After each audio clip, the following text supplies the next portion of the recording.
A tired black woman on a crowded bus faces a moment of confrontation with a man demanding her seat, but what follows shifts more than just her place. Marianne sat near the back of the crowded bus, her tired body slumped into the worn fabric of the seat. It had been a long, exhausting day, one of those days that seemed to stretch endlessly. The bus, filled with tired commuters, rumbled through the streets of the city, each stop adding more noise and clutter. Marianne longed for the quiet of her apartment, the comforting sound of her own thoughts.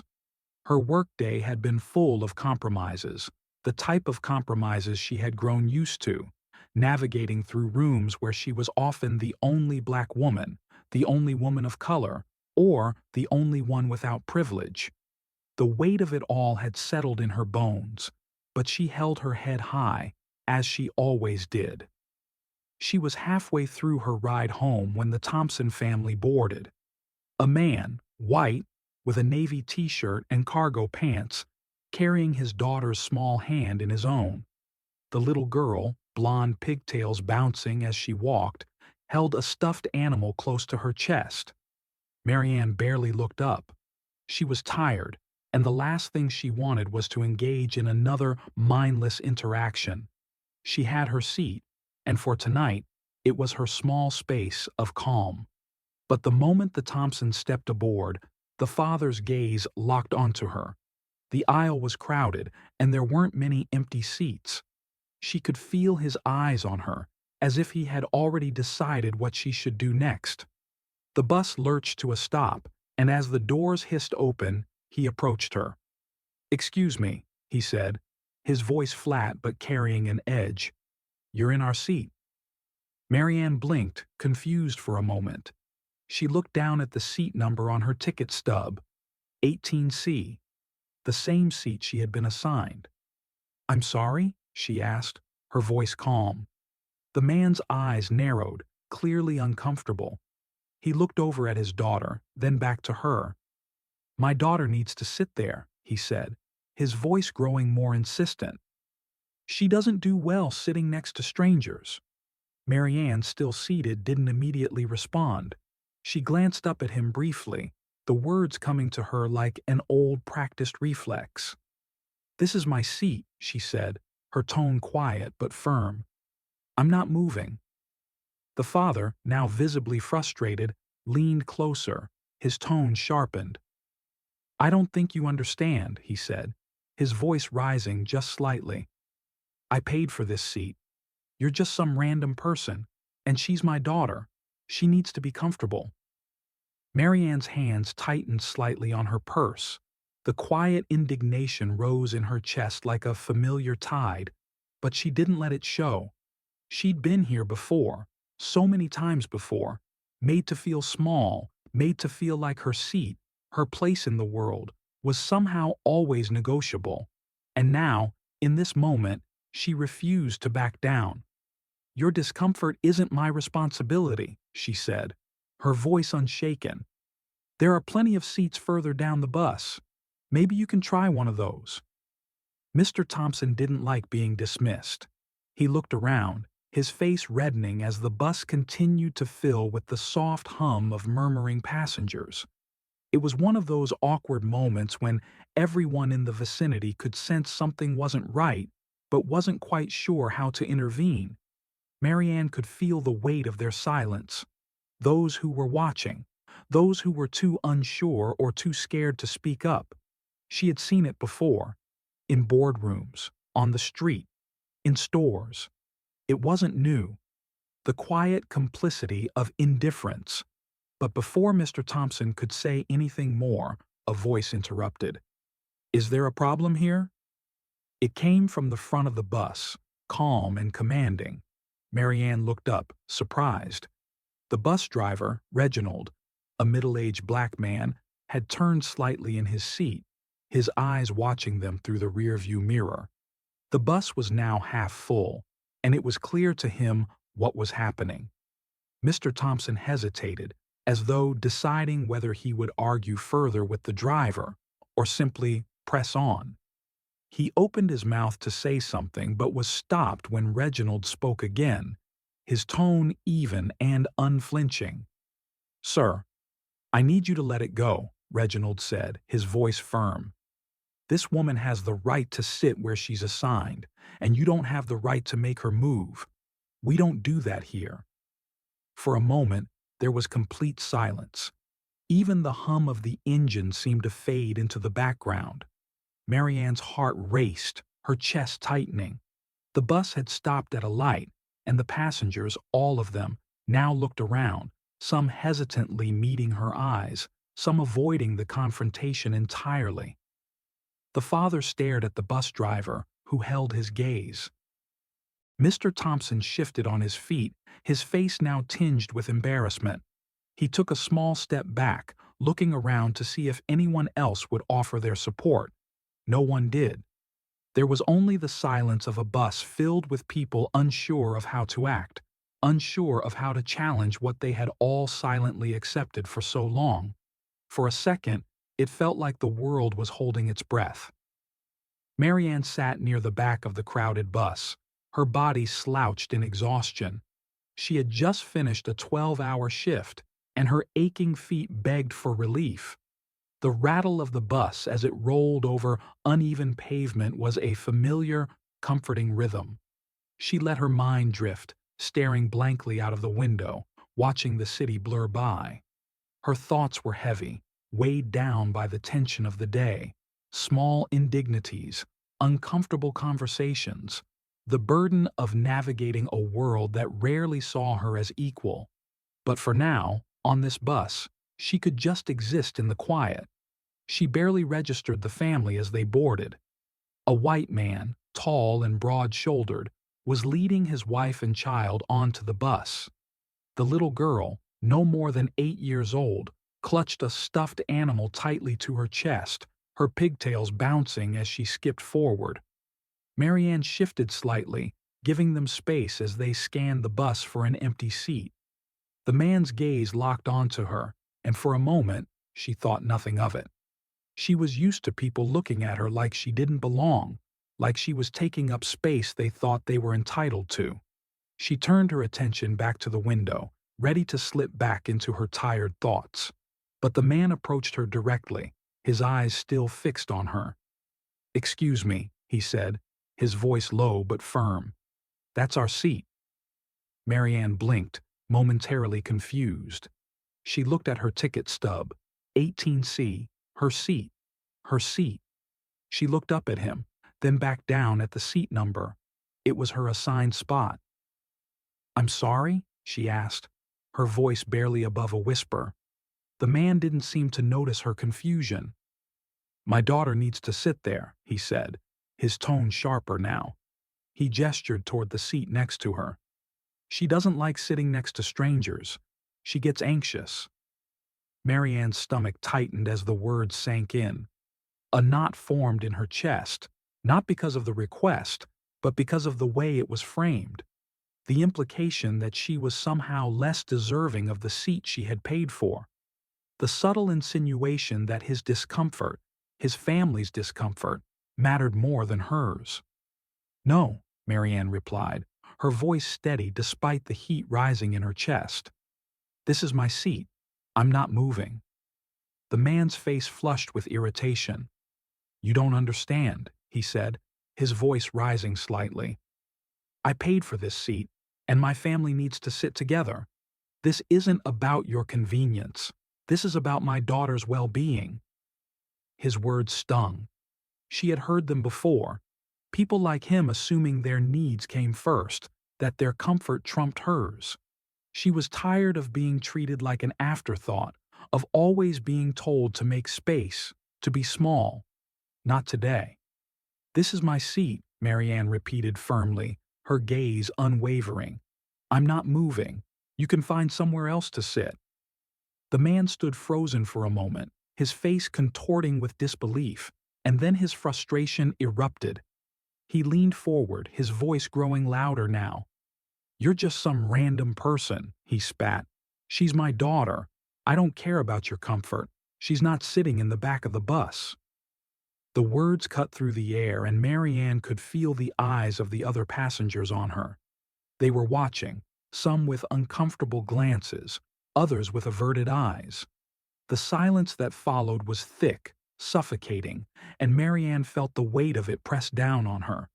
She took a deep breath, feeling the familiar rush of blood to her head. Her fingers tightened around the strap of her purse. This wasn't the first time she had been asked to sacrifice her comfort for someone else's, but today felt different. Maybe it was because she was tired. Maybe it was because she had spent so many years fighting for the right to exist in spaces without apology. Today, she wasn't going to let someone erase her right to be here. "No," she said again, her voice louder this time. "I'm not moving. This is my seat." The man's jaw tightened, and for a brief moment, he seemed taken aback. His hand tightened around his daughter's tiny hand, and he turned to his wife, muttering something to her. The wife gave him a glance but didn't say anything. The tension in the air grew thicker, the bus quieter, as passengers shifted uncomfortably in their seats.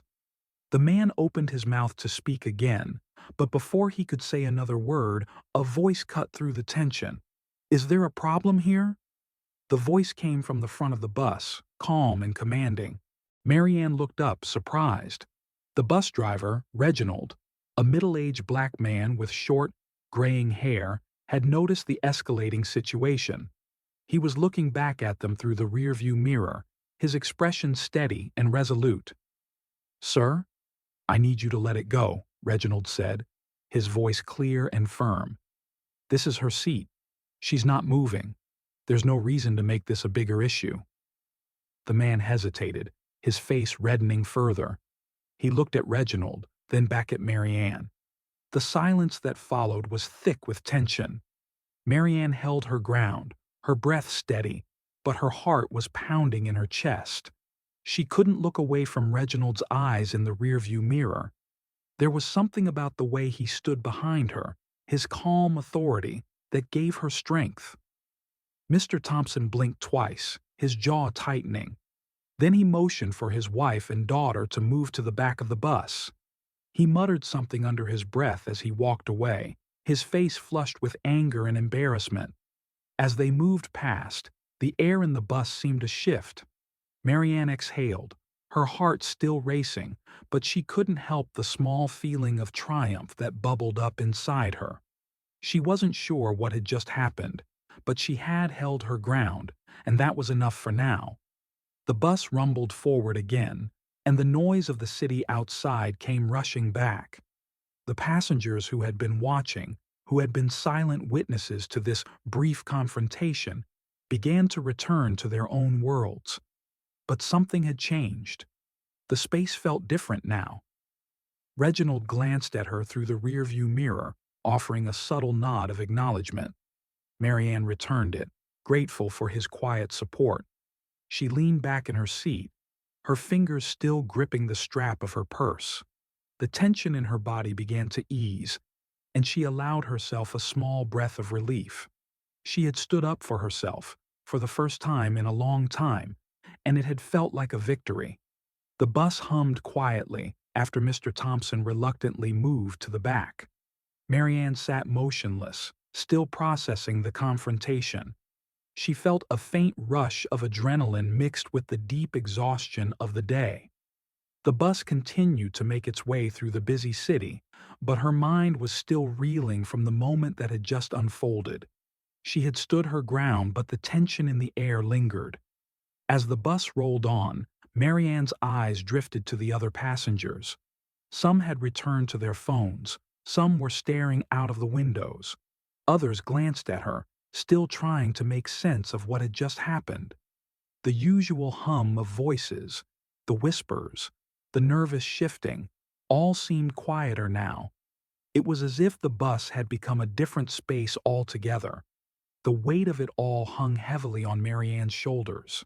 The years of being made to feel invisible, of being quietly dismissed, came rushing back. This wasn't the first time someone had tried to take her space, physically or metaphorically. The world had often tried to tell her where she belonged, what she deserved. She had been taught to stay quiet, to not cause trouble. But today, for the first time, something had snapped. It wasn't just about the seat. It wasn't just about the family trying to make her move. It was about the years of walking through life, always knowing that her presence was seen as less important than others. She had fought this fight 1,000 times in her mind, but today she fought it out loud. She turned her gaze to the front of the bus, where Reginald, the bus driver, was still focusing on the road. His face was calm, but there was something about the way he carried himself, a quiet confidence in his ability to take control. He hadn't hesitated when he stepped in, when he intervened on her behalf. He had simply done what needed to be done. And for the first time in a long while, Marianne felt seen, not pitied, not condescended to, just seen. The bus was filled with the kind of quiet that happens after an emotional confrontation. People didn't know what to say. Some passengers fidgeted, pretending nothing had happened. Others glanced at her subtly, as if unsure whether to acknowledge the exchange or not. Marianne knew how it worked. It was easier to ignore things, to let the moments of discomfort slide by unnoticed. But this moment had already changed something inside her, and she wasn't sure how to feel about it. She stole a glance at the back of the bus. The Thompson family had settled into a few empty seats, sitting in tight, uncomfortable silence. The little girl clutched her stuffed animal, staring out the window. Marianne couldn't help but feel a twinge of sympathy for the child, caught in the middle of her father's stubbornness. But the man, Mr. Thompson, was another story. His anger, his sense of entitlement, made her stomach turn. He hadn't cared about her comfort. He hadn't cared about the space she was entitled to. All that mattered to him was getting his way. But he had failed. And for once, Marianne didn't feel small. She took a deep breath and let her shoulders relax. The bus driver, Reginald, caught her eye through the rearview mirror. She held his gaze for a moment, offering a small nod of thanks.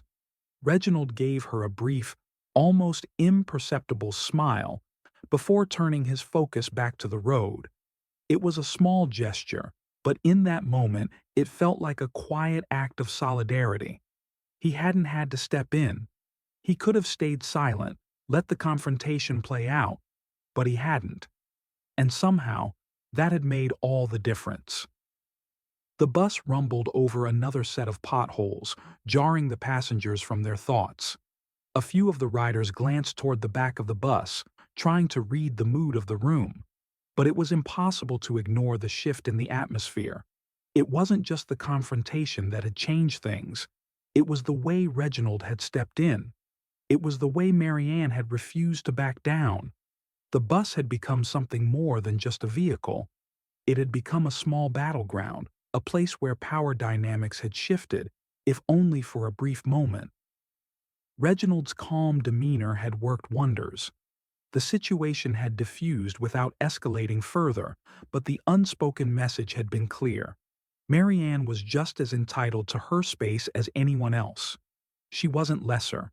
She didn't have to shrink or yield for anyone. The moment stretched into minutes as the bus carried on, the city's lights casting long shadows across the aisles. The passengers around Marianne returned to their own worlds, some lost in their phones, others simply staring out the windows. But Marianne stayed in her seat, still processing the interaction. She couldn't shake the feeling that something had changed, not just on the bus, but inside her. As the bus reached her stop, Marianne slowly gathered her things. She didn't rush. There was no reason to. She had been in such a hurry to get home earlier, but now she took her time. She stood up, looking toward the door, and then to the front of the bus again. Reginald was still focused on the road, his hand steady on the wheel. For a moment, she thought about speaking to him, thanking him again, but something held her back. She wasn't sure what. Maybe it was the quiet power of the moment, the fact that they didn't need words to understand each other.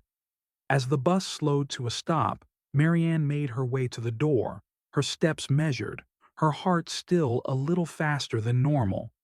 The weight of the day hadn't gone away, but it had shifted. It was different now. She had made a stand, however small, and in the quiet of the bus, with Reginald's intervention, she had reclaimed a part of herself that she had forgotten to protect.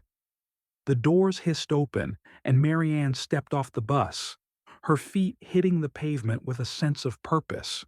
She took a deep breath of the cool night air, the city lights stretching out before her like a horizon of possibilities.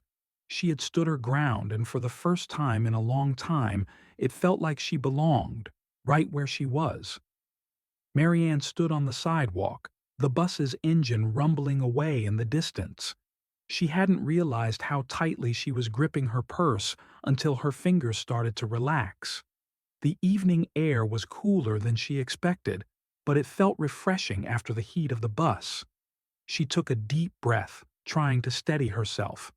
The confrontation had drained her, but something in the quiet aftermath lingered. A mixture of pride, exhaustion, and a deep, almost unfamiliar sense of power. She began walking toward her apartment, her steps slow and deliberate.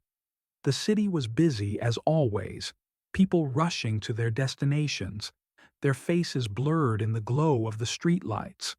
But Marianne wasn't really seeing them. Her mind was elsewhere, replaying the moment on the bus, the exchange with Mr. Thompson, Reginald's intervention. She kept coming back to the question, why did it feel so different this time? It wasn't just about the seat. She knew that. It wasn't about the small space on the bus that had somehow become a battleground. It was the years of silence, the years of yielding, of letting people decide where she belonged. This time, she hadn't backed down. This time, she had stood up for herself, and it had worked. And for a brief moment, she wondered, why had she waited so long to take that stand? Her thoughts shifted to her childhood, growing up in a small, predominantly white town. She had been just a little girl, maybe 5 or 6 years old, sitting at a desk in her first-grade classroom. The teacher, a kind woman with soft features, had been teaching a lesson on the classroom pet, a hamster named Mr. Whiskers. The class was excited, gathering around as the hamster ran in his cage, and Marianne had been caught up in the laughter and excitement. But then the teacher made an offhand comment. Now, children, remember that Mr. Whiskers is special because he's a very good hamster. Not everyone can have a pet like him. Only people who take care of things can have them. The words hadn't made much sense to Marianne at the time, but she could feel the weight of them. It was the way the other children looked at her as the teacher spoke, glances that said more than words ever could. She hadn't understood then, but it was one of the first times she felt different. She wasn't like the others. She could feel it, like an invisible barrier between her and the rest of the class. The other kids had never been cruel, but the feeling was there, deep in her bones. She wasn't just a little black girl in a room full of white faces, but she had learned that she was something less, an outsider. Though they never said it aloud, she could feel the unspoken message. You don't belong here. Years passed, and the feeling never quite went away. It followed her through school, through work, through every part of her life. The invisible barrier grew higher, and she had learned how to shrink into herself, to make herself less noticeable, to avoid drawing attention to the fact that she was different. She became an expert at blending in. It was easier to stay quiet, to nod when the conversation didn't include her, to smile and pretend like it didn't matter. She had been passed over for promotions because she was too assertive or too quiet. She had been told that she needed to learn how to speak up more or be less intimidating. When she did speak up, she was told she came across as aggressive. When she stayed quiet, it was seen as lack of engagement. She realized it wasn't just what she did, it was who she was. And she had spent too many years making herself smaller, softer, quieter, in hopes of fitting in. But now, on this bus, something had shifted. She hadn't backed down. She hadn't given in to the quiet pressure to just move, to make things easier. It wasn't a grand gesture. It wasn't some earth-shattering stand against the system. But in that moment, she had stood up for herself, and it had made a difference. She hadn't shrunk, hadn't made herself smaller. She had just existed in that space, the way everyone else did. As she continued her walk, her mind flashed back again, this time to her first real job in a corporate office. She had been fresh out of college, eager, nervous, and full of hope. She had worked tirelessly, going above and beyond, always striving to prove herself. Her boss, a middle-aged white man, had made it clear from the start that he didn't expect much from her, just like everyone else. But she had worked hard to prove him wrong. For months, she stayed late, put in extra hours, and took on projects others didn't want. One day, after a particularly grueling week, she had stayed late to finish a report, only to find her boss had given the credit to another colleague, someone who hadn't worked nearly as hard, someone who had barely contributed to the project. When Marianne had questioned it, he'd shrugged it off with a smile. "I just think it's important to recognize the people who really make an impact," he said, his tone dismissive. "Don't take it personally." But she did take it personally. And that was when it hit her. No matter how hard she worked, no matter how much she gave, her place in the office would always be secondary. Her effort would always be overlooked, and her value would always be measured by something other than her work. It was in that moment that she realized that no amount of proving herself would ever change the system. She could keep striving, keep pushing, keep working harder than anyone else, but it would never be enough. Because her worth, in the eyes of so many, wasn't based on what she did, it was based on who they thought she was. But now, after everything, after all the quiet battles she'd fought over the years, it felt like something had clicked. She wasn't the same person she had been when she was a little girl, afraid to speak up. She wasn't the same person she had been in that office, scared to rock the boat. She wasn't the same person who had spent so many years pretending to be something she wasn't just to be accepted. Tonight, on the bus, she had stood up for herself. It had been a small act, but it had felt like a revolution. It was a reminder that she could still carve out space for herself, even in the smallest of moments. She wasn't invisible. She wasn't small. She was just as entitled to her place in this world as anyone else. As she approached her building, she felt a wave of gratitude wash over her. She wasn't sure if it was for the bus driver, Reginald, for stepping in, or for herself, finally taking a stand. But it didn't matter. She had done it. And in that moment, Marianne realized that sometimes the smallest acts of defiance had the power to shift everything. She didn't have to be loud. She didn't have to demand attention. She just had to stand firm in her own space, and the world around her would have to take notice. As Marianne walked toward her apartment, she couldn't shake the feeling that something had shifted inside her. The streets were busy, people rushing by, but she moved through them like she was in a different world. The bus ride felt like a distant memory, yet the weight of it was still fresh. The confrontation, Mr. Thompson's entitlement, Reginald stepping in, she replayed it all, trying to make sense of why it felt so different this time. It wasn't just about the seat. It wasn't just about the man's demands. It was the years of quietly yielding, of shrinking herself to fit in spaces where she was never meant to be. But today, she hadn't done that. For the first time in years, she had stood up for herself, and it had felt powerful.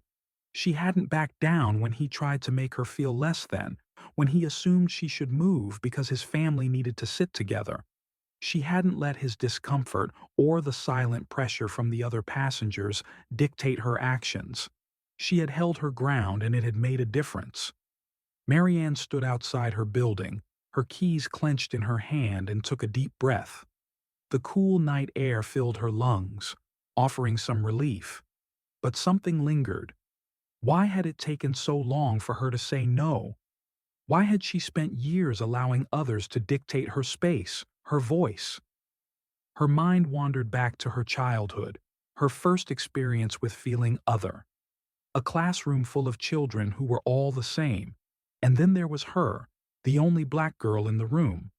The teacher's comment about the hamster being special because he was taken care of, followed by the subtle but powerful glances from the other kids. It was the first time she realized she was different, that her worth was never going to be measured the same way. She could feel it in their eyes, in the way she was always just a little outside, always just a little less. Years passed, and that feeling never left. At school, at work, in almost every room she entered, she had learned to make herself smaller, to fit into the expectations of others. It had been easier to be invisible than to rock the boat, but on the bus, she hadn't done that. She had stayed where she was, and she had made her presence known. Tonight wasn't just about a seat. It was about reclaiming space. It was about saying, I belong here, even when the world around her had tried to tell her she didn't. Marianne's phone buzzed, pulling her from her thoughts. It was a text from her best friend, Nina. She opened it and quickly typed back, I'm good. Something happened on the bus. I'll tell you later. She slid her phone back into her pocket and entered her building. As she locked the door behind her, she paused. Her apartment was quiet, her space, her sanctuary. She felt a warmth spread through her chest, a quiet strength that hadn't been there before. She wasn't sure what had changed, but she knew it had something to do with tonight. She made her way to the kitchen, her mind still racing. The fight for that seat had been small, but it had stirred something in her. For the first time, she had stood firm against the expectations of the world, and it had felt empowering. Her phone buzzed again. It was Nina calling. She answered quickly. You okay? Nina's voice was gentle, full of concern. I'm fine, Marianne said, her voice steady, but it felt different now. I stood up for myself today. There was a pause, and then Nina's voice softened. I'm proud of you. Marianne smiled as she leaned against the kitchen counter. Thanks. It wasn't much, but it felt like a lot. As she hung up, a sense of calm washed over her. She had demanded respect, even in the smallest of moments, and that was enough. For the first time in a long time, Marianne felt that the space she occupied was hers to claim. And that, perhaps, was the most powerful feeling of all. Marianne stood by the window, the soft hum of the city filling the silence in her apartment. She stared out at the street below, her thoughts still tangled in the events of the day. The memory of the bus ride, of standing her ground, replayed in her mind like a quiet but powerful drumbeat. It had been a small victory, one that wouldn't make headlines or change the world, but it had shifted something in her. She wasn't sure what it was exactly, but it felt like the world had opened just a little bit wider, like she had made space for herself in a place that had always felt too small. She could still feel the weight of Mr. Thompson's gaze, the way he had sized her up, the way his entitlement had made her feel like she didn't belong.